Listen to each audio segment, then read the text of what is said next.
সন্দেশখালী কাণ্ডে এবারে মিনাখায় একটি ইটভাটায় সিবিআই এর টিম MBC1 নামে এই ইটভাটার ম্যানেজার শহীদুলকে নিয়ে তল্লাশি শুরু করেন কেন্দ্রীয় তদন্তকারী সংস্থার আধিকারিকরা। আরো জানবো, সঙ্গে রয়েছে আমাদের প্রতিনিধি কমলাক্ষ ভট্টাচার্য। কমলাক্ষ, কি জানতে পারছো এই তল্লাশি সম্পর্কে?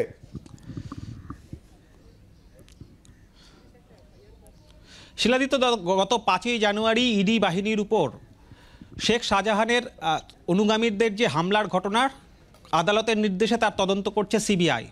ইতিমধ্যেই সেই ঘটনার জেরে 7 জনকে রাজ্য পুলিশ গ্রেপ্তার করে। তার মধ্যে একজন শেখ আইজুল নামে এক ইটভাটার শ্রমিক, এক যুবক।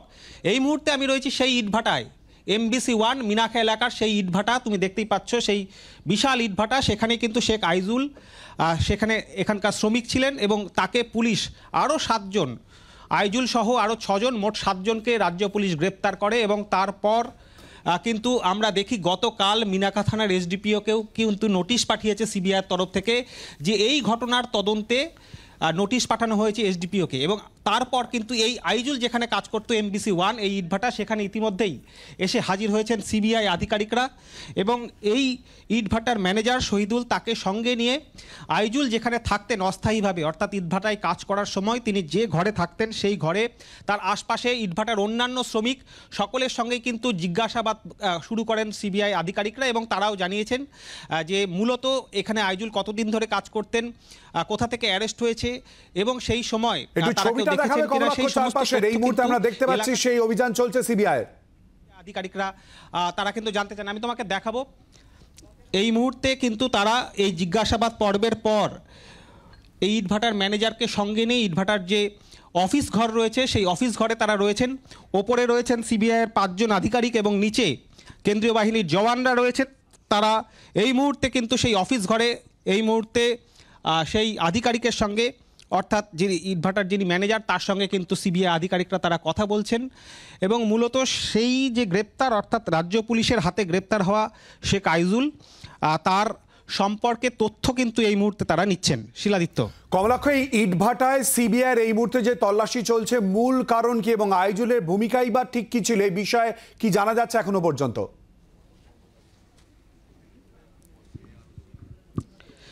দেখো, 5 তারিখের ঘটনার পর রাজ্য পুলিশ যে মোট 7 জনকে গ্রেপ্তার করেছিল তার মধ্যে শেখ আইজুল একজন। এবং এই মুহূর্তে জেল হেফাজতে রয়েছে আইজুল।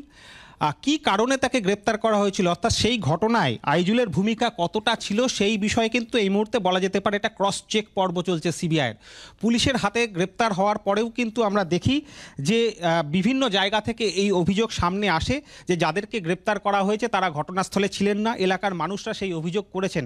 এই আইজুলের সেক্ষেত্রে 5 তারিখের ঘটনায় তার ভূমিকা কী ছিল সেই সমস্ত কিছু তথ্যই কিন্তু তারা নিচ্ছেন।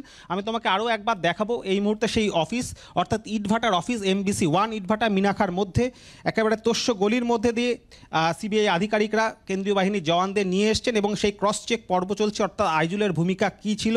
তার কারণ যেহেতু এই প্রশ্ন এর আগেও সামনে এসছে যে যাদেরকে স্টেট পুলিশ বা রাজ্য পুলিশ গ্রেপ্তার করেছিল তাদের ভূমিকা সেই অর্থে সেদিনের ঘটনায় ছিল কিনা, সেই প্রশ্ন ওঠায় কিন্তু যাদেরকে গ্রেপ্তার করা হয়েছে। এর আগেও কিন্তু আমরা দেখেছি যে সিবিআই টিম তারা ঠিক এই ধরনের অভিযান চালিয়েছে। আজকেও কিন্তু ঠিক একই রকম অভিযান। এই আইজুল যে ইটভাটায় কাজ করতেন, যেখানে দীর্ঘদিন ধরে তিনি শ্রমিক ছিলেন, সেই ইটভাটার এলাকার মানুষজন এবং ইটভাটার যিনি ম্যানেজার রয়েছেন শহীদুল, তার সঙ্গে জিজ্ঞাসাবাদ চালাচ্ছে সিবিআই। শিলাদিত্য, ধন্যবাদ কমলাক্ষ।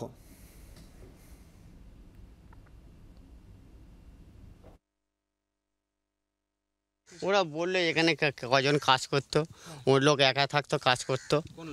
ওই যে আজিজুল যাকে ধরে নিয়ে গেছে, এখানে একা থাকতো, এসে টপ দিত, সোমবার সপ্তাহ বাড়ি চলে যেত, মঙ্গলবার আসতো। জাস্ট এই বলে গেল। তোরা আজকে কি জানতে এসছে? মানে ওই ও দাদারে এসছে এখানে, মানে কোন ঘরে ছিল, শিওর ছিল কিনা, কনফার্ম ছিল কিনা এই ঘরে, ওই জন্য। বা বলতে পারবো না দাদা। হ্যাঁ, পুলিশ গ্রেপ্তার, আমরা তো জানি না, এখানে তো কাজ করতাম আমরা তো আর জানতাম না। আজিজুল। বাংলার আওয়াজ, বাঙালির আবেগ, জি 24 ঘন্টা।